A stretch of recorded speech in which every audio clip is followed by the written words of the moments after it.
Beverly Kim. So right now I am at Wherewithal, my newest baby actually.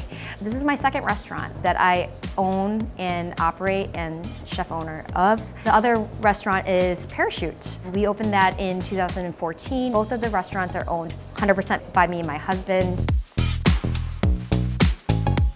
All I knew was that I love to cook. I had no idea how to succeed in this field. Did some research and I contacted a lot of chefs in the industry at the time that were on the James Beard Awards list. The chefs that I had interviewed with and shadowed all recommended Kendall College, and they wouldn't have recommended it as their first go-to college if it wasn't of quality. And I was like, yes, chef, and I applied to Kendall. Kendall College prepared me for my career because I got a lot of that training of understanding how the restaurant works, how to hit deadlines, how to exceed expectations. Having the real restaurant experience gives you the basis and the foundation to grow. I was more of an asset because of that.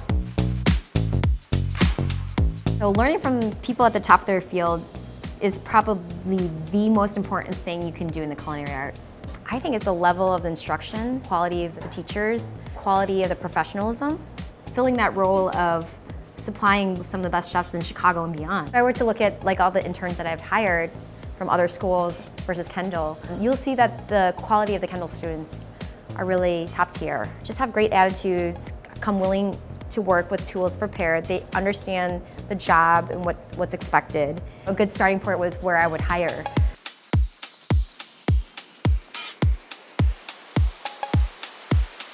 I enjoy to eat, but I love to cook. I still, to this day, it's how I give. You know, it's through my restaurants and through hospitality. It's a way of showing my love. Amazing to see how if you're confident in what you do and you're happy with what you're doing, you're putting out quality work, that people will come, and creating a culture that's more positive. And I think for me, that's been also very fulfilling. You know, going to the culinary arts is not work, it's fulfillment. And if you see it as that, you'll never be unhappy.